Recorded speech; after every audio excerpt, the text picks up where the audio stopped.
It's time now for the political analysis of Fromm and Fuller. Al Fromm, former political advisor to President Bill Clinton, and Craig Fuller, former political advisor to both Presidents Ronald Reagan and George H.W. Bush. Good morning, all. Al, I think we're starting with you this morning. And there's a couple of things I want to talk about, but the first one is this remarkable departure of Fox's Tucker Carlson. For the record, both of you guys have said that there would be no major change in the way Fox does business. I wonder if you want to revisit those predictions, or maybe they will remain the same without Tucker. So, Al, you're first. Well, I clearly have no inside knowledge about what Fox is up to. I seldom watch Fox, and my guess is that our prediction will still be largely true, but to be honest with you, I don't know. This Carlson thing is a pretty big deal. But all I can do is base what I'm going to say now. I've got a couple of thoughts that really based on what I'd call the mountains of materials that have been written about it, because I don't really have any inside knowledge. In the common vernacular, it just seems to me that Tucker Carlson got too big for his britches, and Rupert Murdoch fired him. I mean, Carlson thought he was bigger than the network. I think in the Dominion case, it's pretty clear that during the discovery process, they found a bunch of internal communications from Carlson that were very derogative at best and probably very gross about the Fox executives. And in the end, they just decided that he had to go, that they didn't want to put up with him anymore. I have no doubt that it was precipitated by the Dominion case. From what I've read, a lot of those redacted communications were discovered in the days right before the case was supposed to go to trial. Fox and the board didn't want that stuff to get out, and they upped their ante in the settlement. So with the prospect of a whole large number of other suits, including some personally against Tucker Carlson, I think they just decided that discretion was the greater part of valor, and finally said they had to get rid of him. Personally, I'm glad to get a guy who, has racist, anti-Semitic, nationalistic screeds off prime time. I've been stunned. As I say, I don't watch him that often. You hear all these things, but, having parrot Putin's talking points regularly, to have what I thought was an incredible spectacle of the Russian foreign minister defending him and a Russian television network offering him a job, pretty stunning to me. And the other thing that is really interesting about this, what are the ramifications going to be of Kevin McCarthy having given all the January 6th security video to Tucker Carlson? Look, I think in terms of the impact, Fox may replace him. I mean, Carlson replaced Bill O'Reilly, so it wasn't like there was a change in the tone of Fox. But I think it's going to have an impact on the 2024 race, at least in the short term. He was the place that Donald Trump came to make his first appearance after his indictment. He's clearly a key player on the nutcase Republican side, and set a lot of the tone for the debate. Ron DeSantis has been on there a lot. The one person who hasn't, and who has been very derogatory toward, is Nikki Haley. So maybe that'll help her a little bit, or at least take one of her avowed enemies in the Republican right-wing circles out of commission for a while.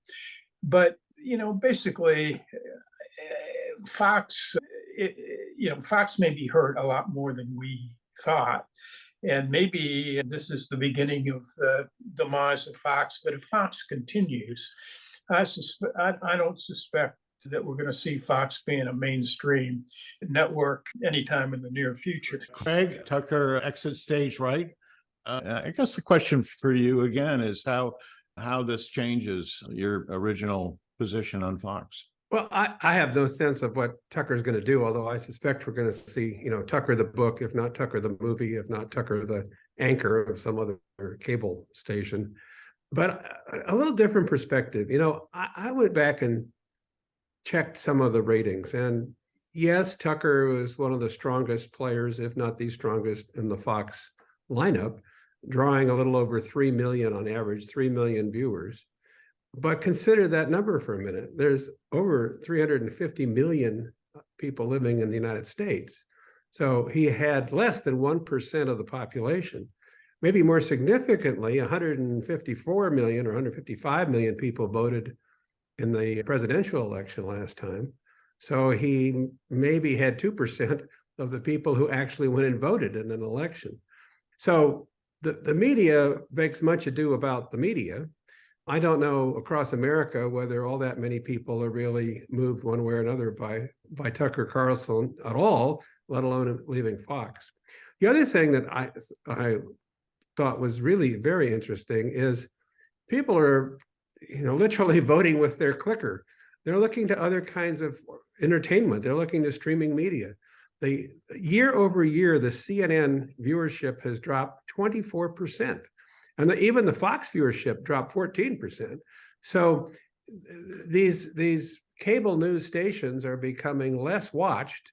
People are going to other sources for either information or actually entertainment.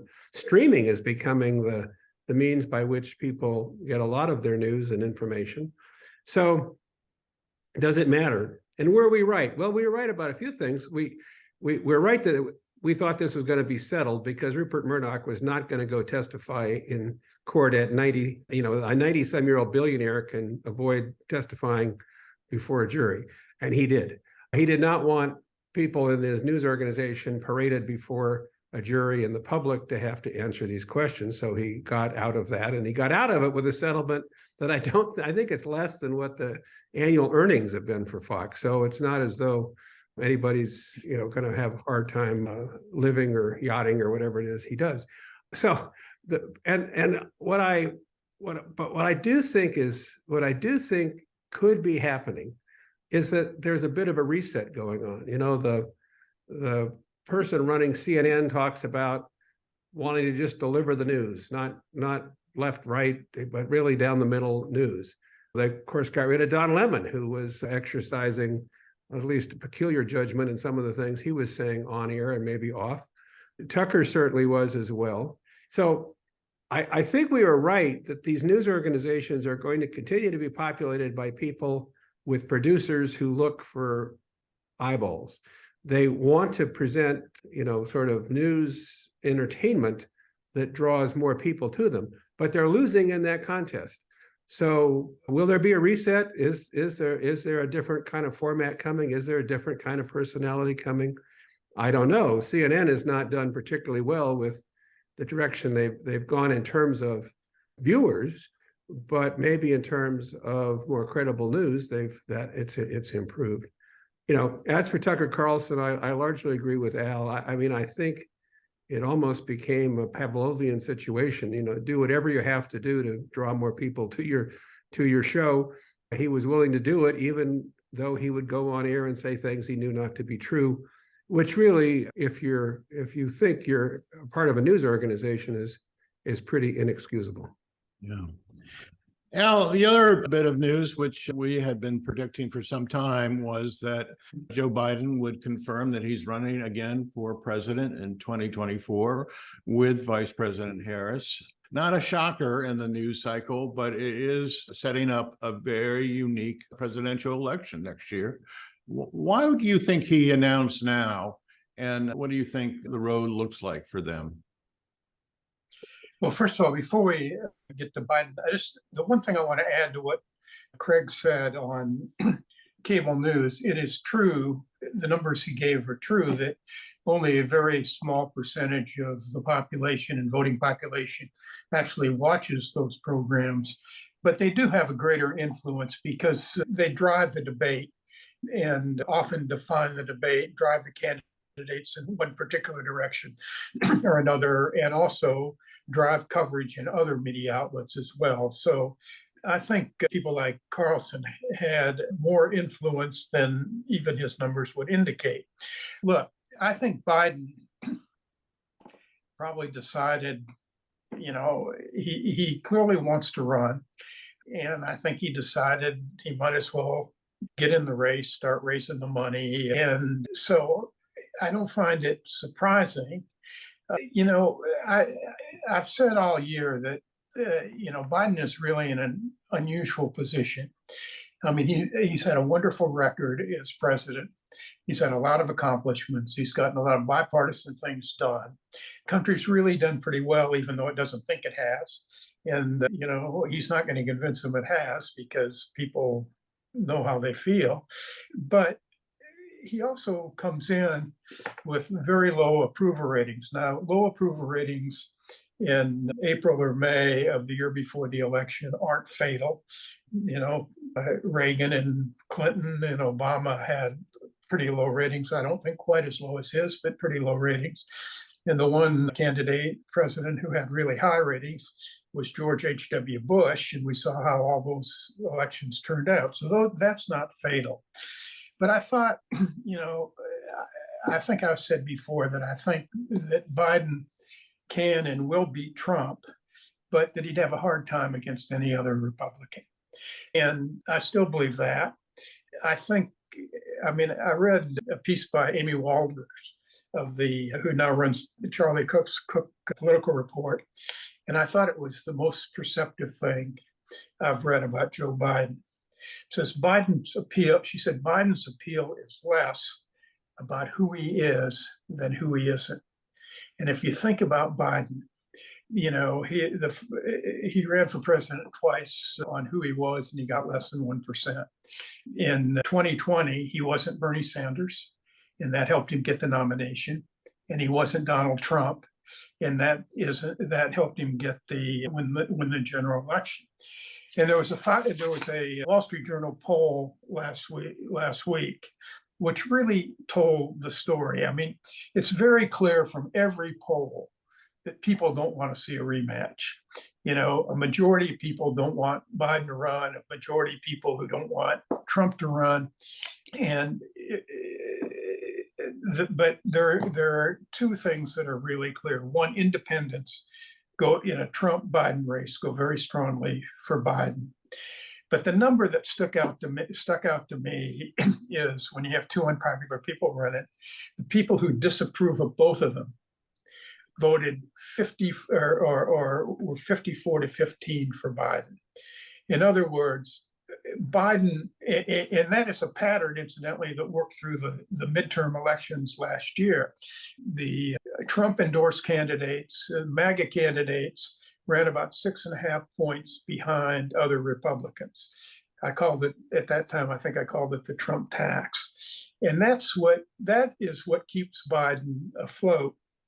So, but he also faces this great liability. I mean, tried to address it yesterday about his age. He said he'd never even thought about how old he is. But the problem with being 80 years old is you're not going to be 75 or 70 or 65 next year. You're going to be 81 and then 82 when you run. So that liability is not going to go away, which makes him vulnerable to a next generation candidate, not to Trump, but to a next generation candidate, which could happen. Mm-hmm. And the other thing I'd just like to say is that, there are a lot of things going to happen this year, things that could knock Trump out of the race and change the whole dynamic. We don't know what's going to happen with the economy. Numbers came in today that the economy grew at 1.1%, which is probably good because we avoided recession and inflation has slowed a little bit.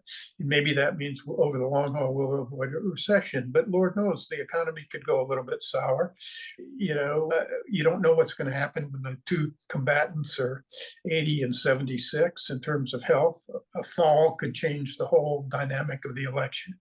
So, I think Biden has announced, but I still have this lingering feeling, and I might be dead wrong, that by the end of the year, there's a very good chance that neither Trump nor Biden will be a candidate in 2024.